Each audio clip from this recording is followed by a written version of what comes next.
Kadapa Chaitanya school వద్ద ఉద్రిక్తత నెలకొంది. 9వ తరగతి చదువుతున్న జస్వంతి అనే విద్యార్థిని హాస్టల్లో ఉరివేసుకుని ఆత్మహత్య చేసుకుంది. అయితే తల్లిదండ్రులకు తెలియకుండా యాజమాన్యం రిమ్స్ మార్చురీకి తరలించడంతో ఉద్రిక్త పరిస్థితులు ఏర్పడ్డాయి. తమ బిడ్డ మరణానికి స్కూల్ యాజమాన్యమే కారణమంటూ తల్లిదండ్రులు, బంధువులు ఆందోళనకు దిగారు. మార్చురీలో ఉన్న మృతదేహాన్ని స్కూల్ వద్దకు తీసుకెళ్లి ఆందోళన చేసేందుకు ప్రయత్నించగా పోలీసులు అడ్డుకున్నారు. దీంతో రోడ్డుపైనే ఆందోళన చేపట్టారు.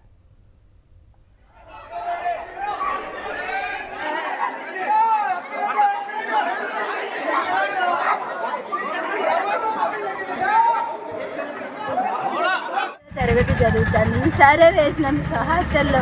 ఇంటి దగ్గర చదువుకోమ్మా అంటే వద్దు పిన్ని, నేను హాస్టల్లోనే ఉంటా, డాడీకి చెప్పి ఒప్పియండి పిన్ని, నేను డాక్టర్ కావాలా పిన్ని ఎట్లయినా కూడా అని బాగా చదువుకుండేది సార్.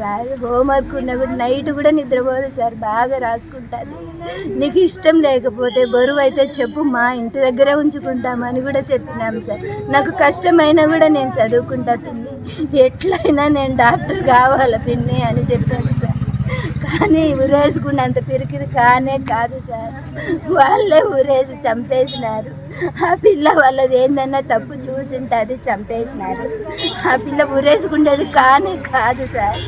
ఏమన్నా బెదిరించినా కూడా ధైర్యంగా మనకు సమాధానం చెప్తాది కానీ భయపడేది కాదు సార్. పులివెందులకు చెందిన జస్వంతి అనే విద్యార్థిని కడప చైతన్య స్కూల్లో 9వ తరగతి చదువుతూ హాస్టల్లో ఉంటోంది. ఈ రోజు ఉదయం 7 గంటల సమయంలో ఆమె ఉరివేసుకుని ఆత్మహత్యకు పాల్పడటం, విద్యార్థిని మరణానికి కారణాలు ఏంటనేది తేలకపోవడంతో పరిస్థితి మరింత ఉద్రిక్తంగా మారింది.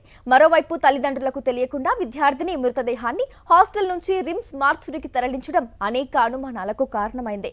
తమ బిడ్డ మరణానికి స్కూల్ యాజమాన్యమే కారణమంటూ తల్లిదండ్రులు, బంధువులు ఆరోపిస్తున్నారు. పొద్దున మార్నింగ్ 7:55 స్కూల్ ప్రిన్సిపల్ మేడం, ఈ పాప కళ్ళు తిరిగి పడిపోయింది, బాగాలేదు, మీరు రండి అని చెప్పారు. మేము వస్తామని చెప్పాము. తర్వాత మళ్ళీ 2 నిమిషాలకు ఫోన్ చేసి మేమే తీసుకెళ్తాం హాస్పిటల్కు, మీరు ఎక్కడికి వెళ్ళాలో మీరు చెప్పండి, మేమే తీసుకెళ్తామని చెప్పారు. వాళ్ళు హాస్పిటల్కి తీసుకుపోయారు. ఇక్కడికి మేము వచ్చి చూసేంత వరకు కూడా వాళ్ళు చనిపోయిందని మాకు చెప్పలేదు, కళ్ళు తిరిగి పడిపోయిందని చెప్పారు. ఇక్కడికి వచ్చాక ఊరు వేసుకుని చనిపోయింది బాత్రూంలో అని చెప్పారు. బాత్రూంలో ఫ్యాన్ ఊరు వేసుకుందని చెప్పారు. వాళ్ళు స్కూల్ యాజమాన్యం ఏదో మోసం చేసింది, మా పాప విషయంలో చంపేసి వాళ్ళు ఊరేసినారు. మాకు న్యాయం జరగాలి.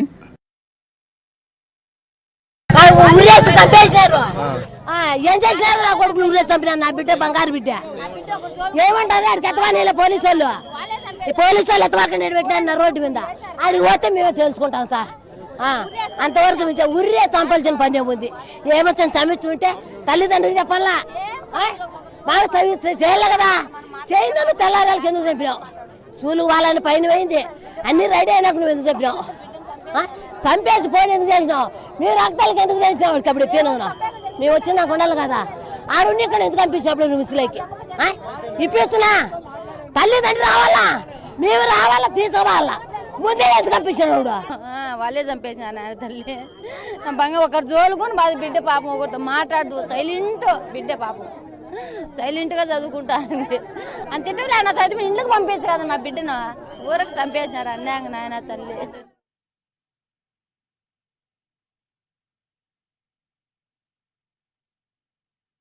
కడప నగరంలో చైతన్య స్కూల్ యాజమాన్యం తీరు వివాదాస్పదంగా మారింది. విద్యార్థిని మృతిపై విచారణ చేసేందుకు వెళ్లిన డీఈఓ స్కూల్ గేట్ వద్దే ఉండిపోయారు.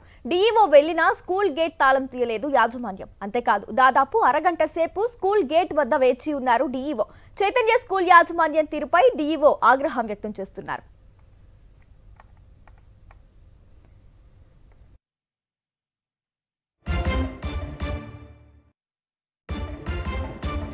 రైట్, ఈ అంశానికి సంబంధించి పూర్తి డీటెయిల్స్ మా కరెస్పాండెంట్ శ్రీనివాస్ ఫోన్ లైన్ ద్వారా అందిస్తారు. శ్రీనివాస్, చైతన్య స్కూల్ యాజమాన్యం వ్యవహరిస్తున్నటువంటి వీరు పూర్తిగా అనుమానాస్పదంగా ఉంది. ఎందుకంటే బాత్రూమ్ లో ఎవరైతే 9వ తరగతి చదువుతున్నటువంటి పులివెందులకు చెందిన జస్వంతి అనేటువంటి విద్యార్థిని బాత్రూమ్ లో ఫ్యాన్ కు గురేసుకుందని చెప్తున్న పరిస్థితి. దీని మీద అనేకమైనటువంటి అనుమానాలు తల్లిదండ్రులు వ్యక్తం చేసిన పరిస్థితి. బాత్రూమ్ లో ఫ్యాన్ ఎందుకు ఉంటుంది అనేది ఒక ప్రశ్న తలెత్తుతుంది. అంతేకాకుండా అసలు ఏం జరిగిందనే సంఘటన తెలియకుండా బాగలేదు, కళ్ళు తిరిగి పడిపోయింది, మీరు రాండి అని చెప్పి తల్లిదండ్రులు సమాచారం ఇచ్చి ఆ తర్వాత వీళ్ళే చనిపోయింది ఆసుపత్రికి తరలించినటువంటి పరిస్థితి ఉంది.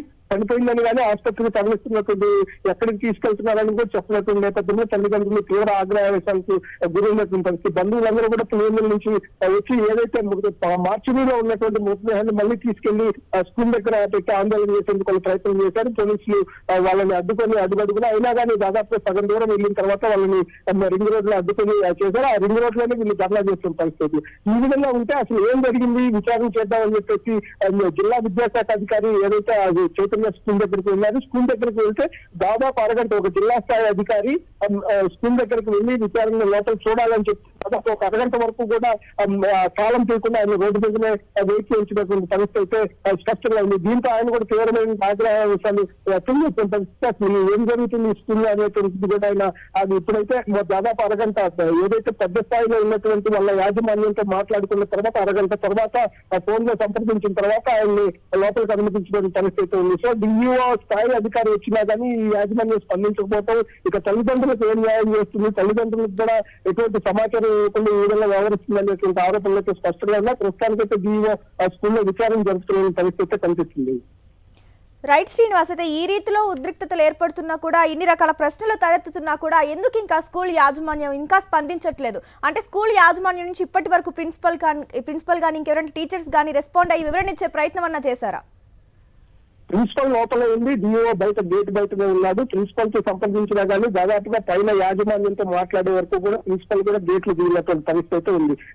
డైరెక్ట్ గా డిఓ వాళ్ళ యాజమాన్యం ఎవరైతే చైతన్య యాజమాన్యం ఉందో యాజమాన్యంతో ఫోన్ లో మాట్లాడుతున్నా అరగంట పాటు ఒక డిఓని మీరు రోడ్డు మీద నిలబెట్టి ఈ విధంగా చేస్తారని చెప్పి ఆయన తీవ్రమైన ఆగ్రహం వ్యక్తం చేసినటువంటి పరిస్థితి ఉంది. విచారణ చేయటం కూడా మొత్తం అంతా తాళాలు వేసి లోపల పిల్లలు కూడా లోపల ఉన్నారు, ఎవరిని కూడా బయటకు రానికుండా చీమ చిటుక్కుమలుకున్న ఉన్నట్టు సిబ్బంది కూడా అక్కడ ఉన్నటువంటి ప్రిన్సిపల్ కానీ వార్డు వాళ్ళందరూ కూడా లోపలే ఉంది, డిఓని కూడా లోపలికి రానిటువంటి పరిస్థితి స్పష్టంగా కనిపిస్తుంది. ఇప్పుడు కూడా ఏదైతే బాధితులు ఉన్నారో బాధితులతో కూడా ఒక ప్రాపర్ గా మాట్లాడి వాళ్ళకి ఏం జరిగింది అనేటువంటి వివరించే పరిస్థితి కూడా చేయనటువంటి నేపథ్యం అయితే ఉంది. సో దీన్ని మొత్తం కూడా ఈ ఆగ్రహావేశాలకు ఉద్రిక్తతలకు దారితీసే పరిస్థితి స్పష్టంగా కనిపిస్తుంది.